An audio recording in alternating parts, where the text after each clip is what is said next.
5 now. 6. Oh, yeah.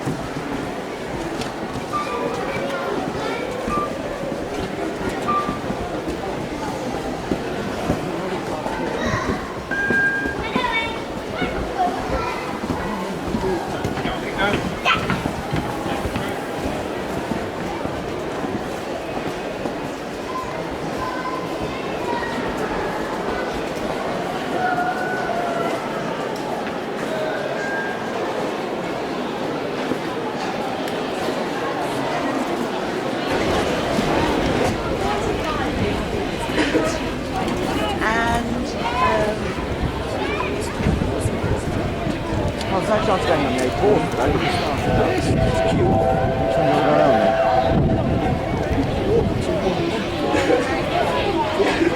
You want to get on that one when you start, because that's kind of that's going back. Right? Eisenhower, it's this one. This is how. Can I go on this one first?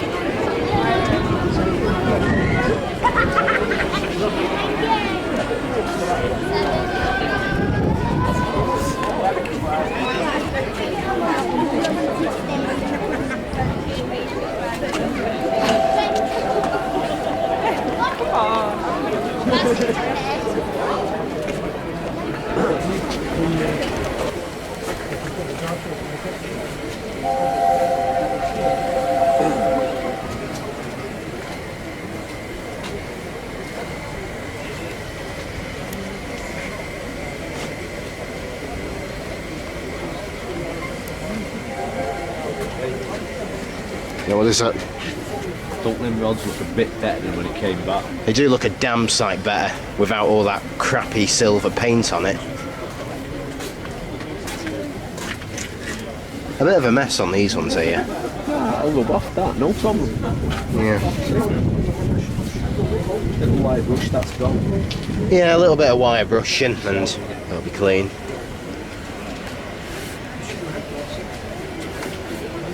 But the nameplate could use a bit of touching up.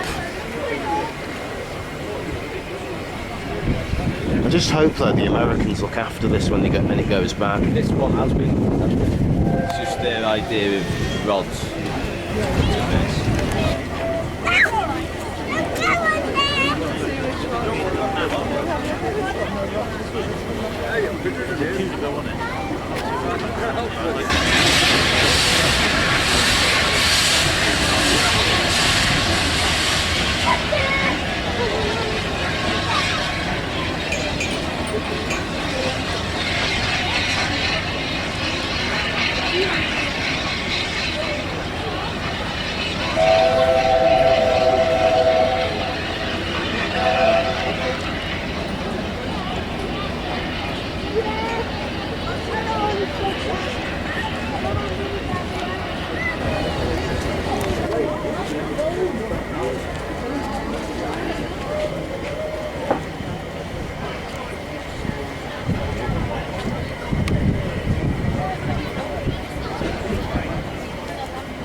So the one up the middle feeds the. Get your camera out, take a picture.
The other ones you've got all the salt panels, yeah, the carriage.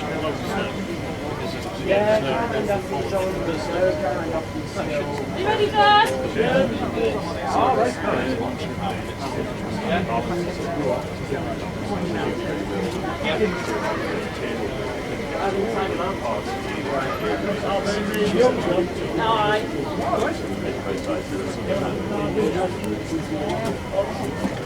Durham standards. We have all the same controls, basic controls, regulator, vacuum brake. We've had to fit air brakes here because modern coaching stock is air brake. And this is actually from a diesel class. Or 37 is it, maybe? Aye, something like that. So we've had to fit extra gauges. These are for your air braking here. That's your vacuum brake gauge there. Speedometer, they didn't have them originally. Because let's face it, Mallard did 126, that only goes up to 100. The actual crew that did the record-breaking run had no idea what they'd done until they got to London. And there was a dynamometer car in the train which measured the speed. And that's how they knew.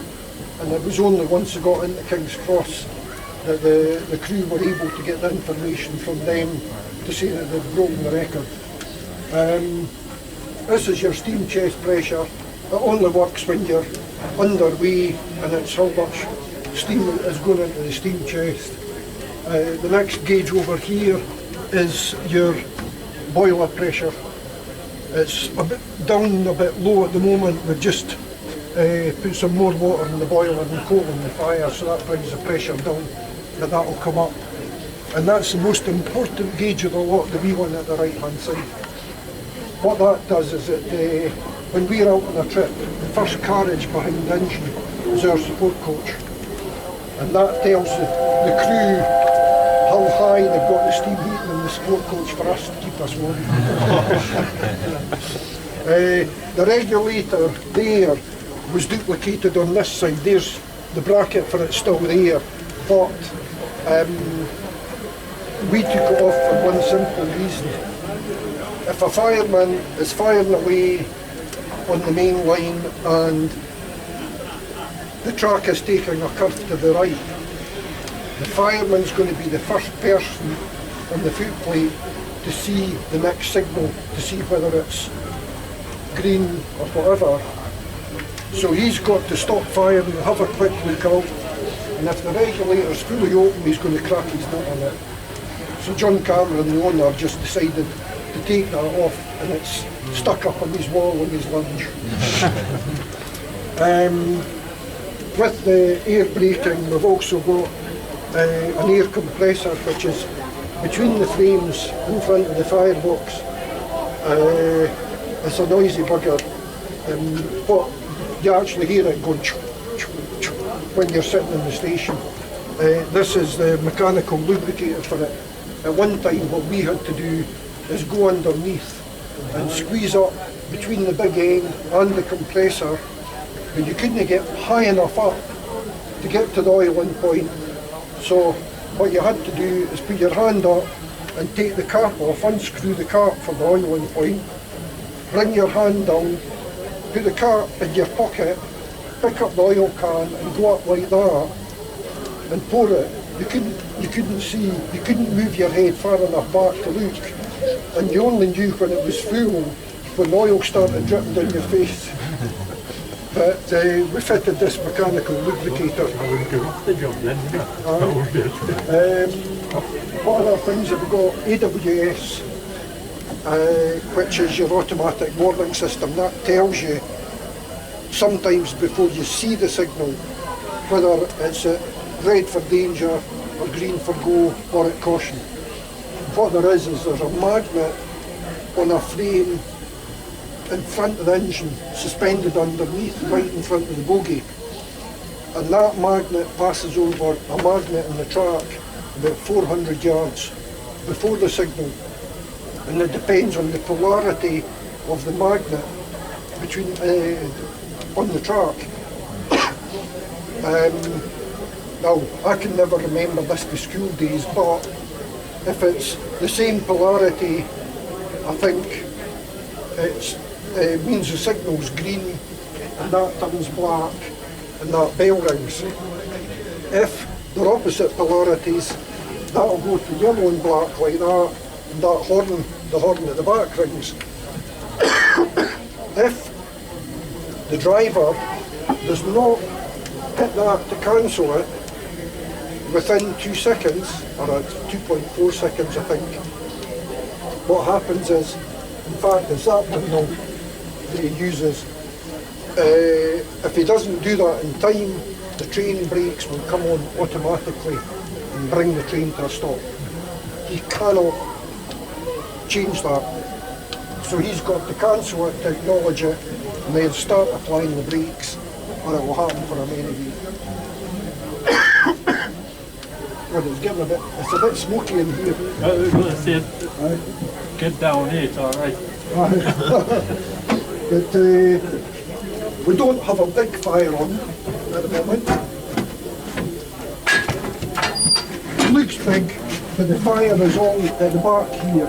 It's really just to keep us warm, you know, keep the water warm, so we can top up the boiler.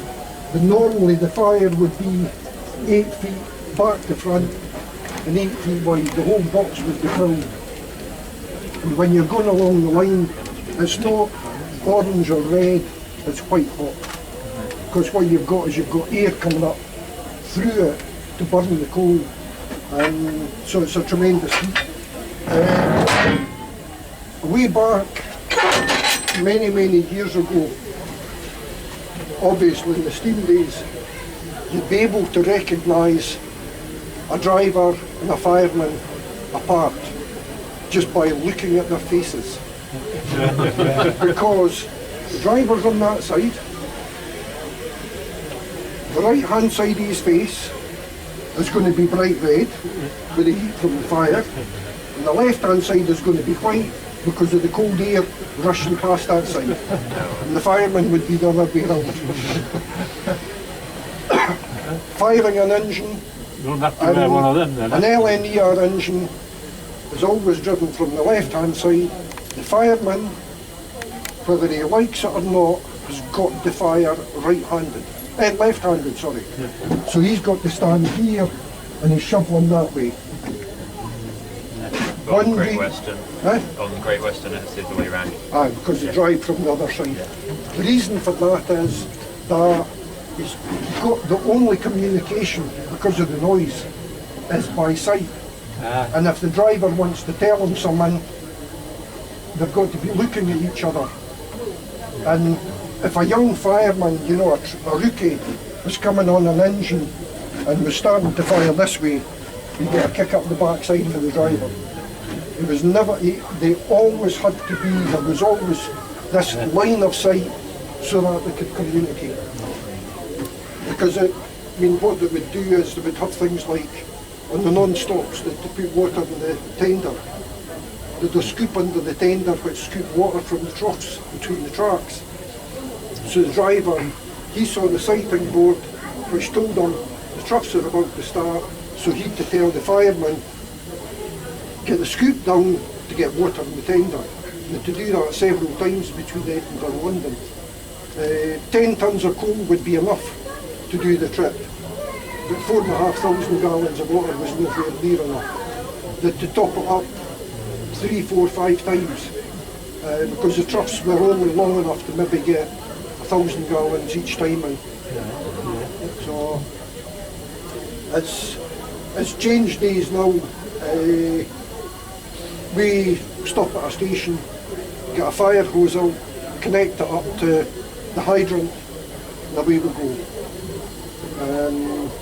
If we actually got stopped, not with this engine but another engine, the K4 that we've got between Fort William and Mallard because of a fire, and we got stopped at Bridge Orchid station and we had to phone the fire brigade and ask them to come out and top us up with water because we were running very low and we wouldn't have had enough to get to our next watering point, and there wasn't a watering point at Bridge of Orchid, so the fire brigade had to bring a tender of water to us and fill us up. Because you cannot run out of water. If you're left in a position like that, the first thing you do is stop and get the long shovels out the corridor there and shovel the fire out. Drop the fire completely. Because if the water gets too low, there's actually a fusible plug in the top of the firebox. It's up about here, the top of the firebox. And what it is, it's filled with lead. And if it becomes uncovered, the lead melts. And the steam from the boiler would come through and put the fire out.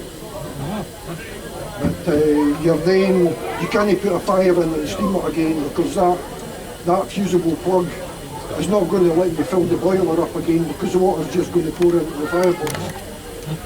So no driver or fireman with their salt would let anything like that happen to them.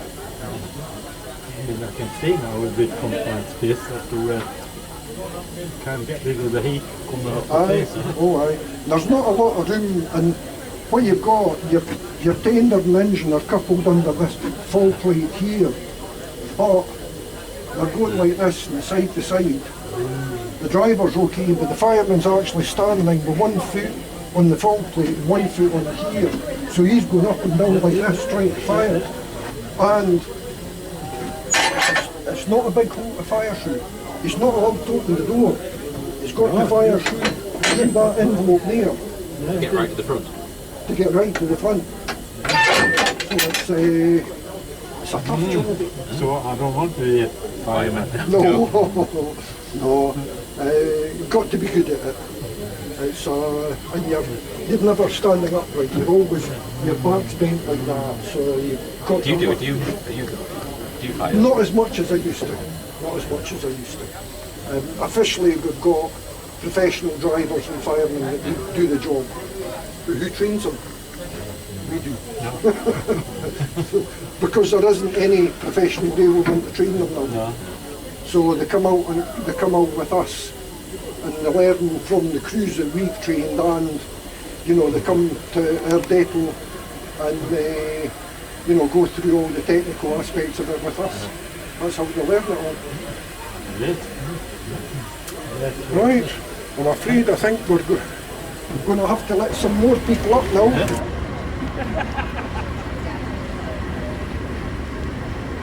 Well, here we are, the end of an amazing day out at Shildon to see all 6 of the surviving A4s paired up for one final time.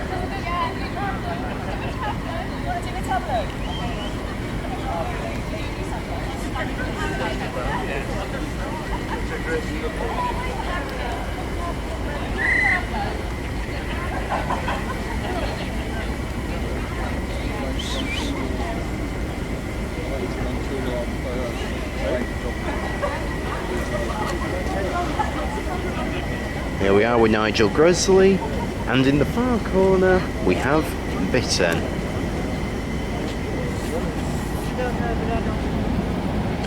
Plus an English Electric 08 shunter.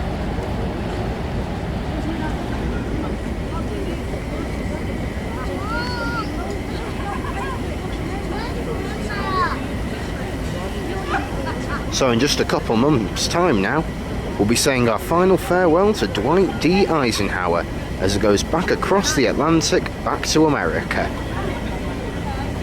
So it has been really a pleasure seeing her and Dominion of Canada before they go home.